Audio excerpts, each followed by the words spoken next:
So back out here with the John Deere tractor, and I'll be putting this PTO back together.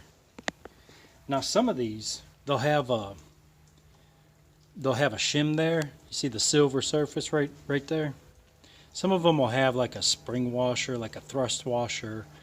Some will have like shims just to set it. This one didn't. So I'm just going to put it together like it is. It seems like it didn't have one to begin with either. So it's going together. Everything looks clean in there. Alright, so in my last video the phone memory ran out, and the next slide you saw was me tapping this sleeve in place with a block of wood. Now this bearing right here, this will slide into this housing, okay? You don't need to heat this up or cool off the bearing, but it does help if you just heat this up a little bit. If you have a hot plate, all you need to do is get it to about 120 degrees, 100 degrees, and this bearing will just slide right in there. There's really no issue with that. This bearing is held in by a big C-clip. This C-clip is very tough. You definitely don't want your fingers in there. So just be aware that it's a pretty hefty snap ring, okay?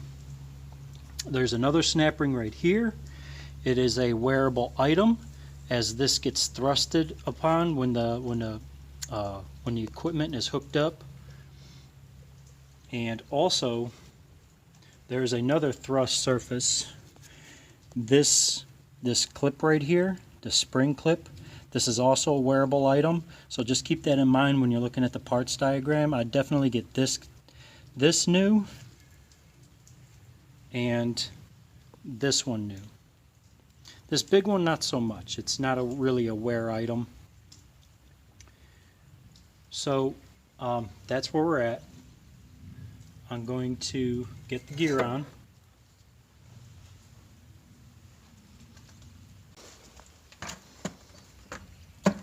Yeah, just kind of give it a once over dunk. Make sure you got the right surfaces. Easy peasy. As far as the gasket, this gasket right here, all I'm going to do is just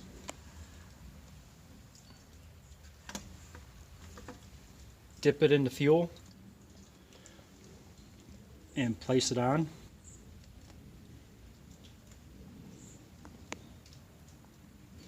Put it on wet, and that's how I seal it. The same thing with transmission gaskets. I soak them in solvent and put it together, and it seals perfectly. You don't want to put RTV on here. You can put a flange sealer if you want. I thought that was a crack, but it's not. You can put flange sealer on there, but just keep in mind that there's a thrust surface here, okay? And depending on if there's a shim here or how much end play you have, just be aware of that. So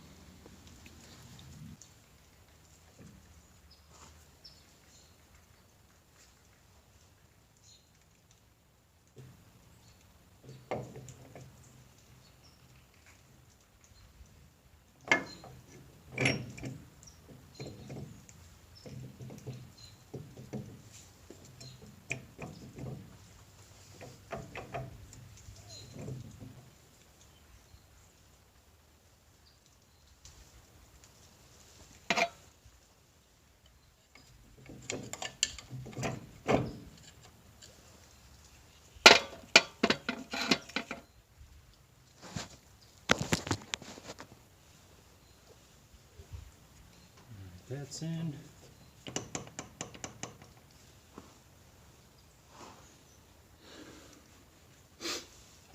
There's this Teflon is going to help seal those bolts.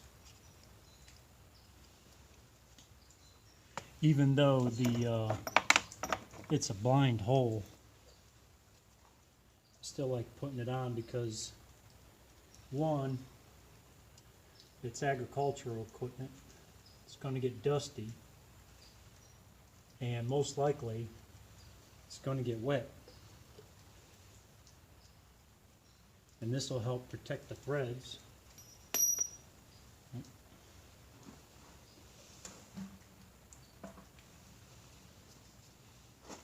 From building up that moisture in between and rusting and seizing. It also adds a Loctite, kind of locks everything into place.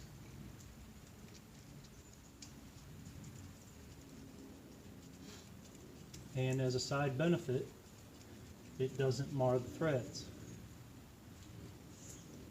I pretty much use Teflon almost on everything, and that's because I used to work for the state of Ohio. I worked on all their heavy equipment, even their small equipment. I worked on everything from excavators to skid steers, track hoes, weed whackers, lawnmowers, loaders, semi-trucks, tandem axle, single axle, tri-axle. I mean, they had every piece of equipment there. Even the street lighting.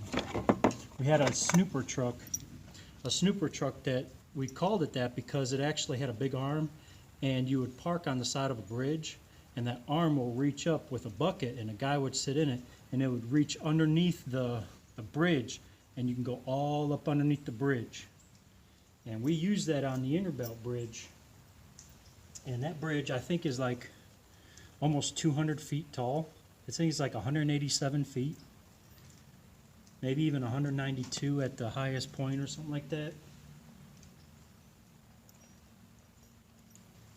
So we worked on it all.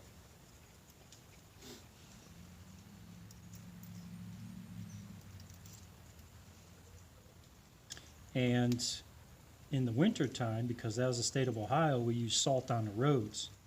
And all these other mechanics, they kept using anti-seize. And you know anti-seize, it ain't that good to begin with. But I used the Teflon stuff, right? The PTFE, even the one with the little grit in it, the PTFE pumice, and that works really good. I actually used it to seal a exhaust manifold where the head was rotted and the manifold was rotted. I mean, it was pitted, it was indented. I thought it wouldn't work, but it said 15,000 PSI for the PTFE with the little pumice, the PTFE pumice in it. And I was like, all right, 15,000 PSI, 500 or 650 degrees Fahrenheit, something like that on the bottle. I was like, all right, let me test it. I had this old piece of shit bus truck, and it had the 2 saddle tanks. It was a big triaxle, old fleet, an old piece of equipment, and it was going to go to auction. So I was like, all right, let me try this stuff. I put the exhaust manifold on there. I slabbered it up with this stuff. It flawless, flawless. Night and day running up and down the highway with a full load. You had 10, 12 tons or 12,000 pounds of salt, and the saddle tanks I think held 1,200 pounds each. And all the spreader equipment, the conveyor, the hanging a plow off of it, working hydraulics, running day and night, snowstorms, not one leak. Not one leak. It even sat in the auction lot for a year and a half before it got sold, started right up, no leak.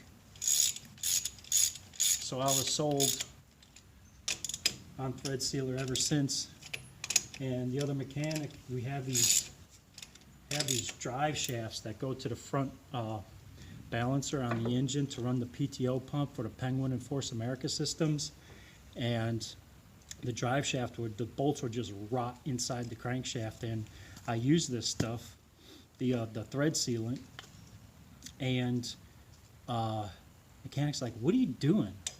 That's thread seal. That's pipe thread sealer." I'm like, "Yeah, but I use it for actual sealing the threads." He's like, "No, man, you got to put anti-seize on there."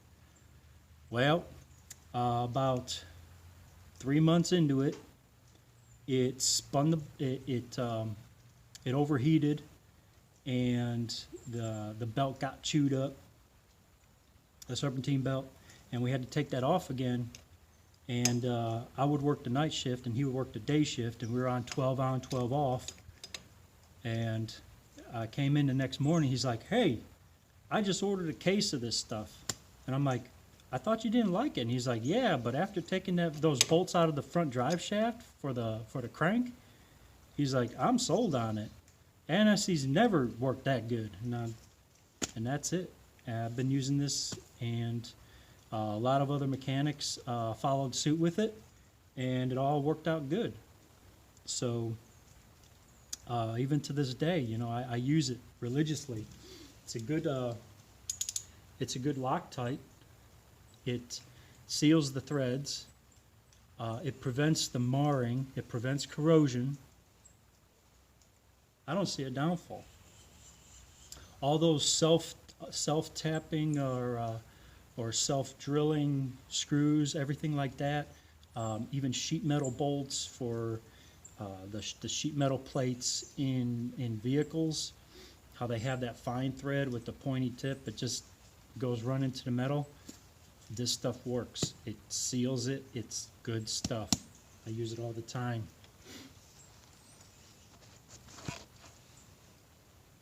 So that's that. And of course, I just want to snug these.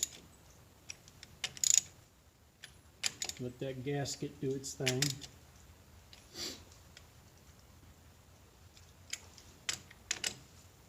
After it's snug,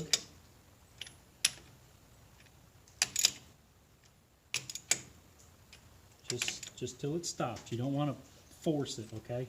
After it stops, and after the gasket is seated, I do 8.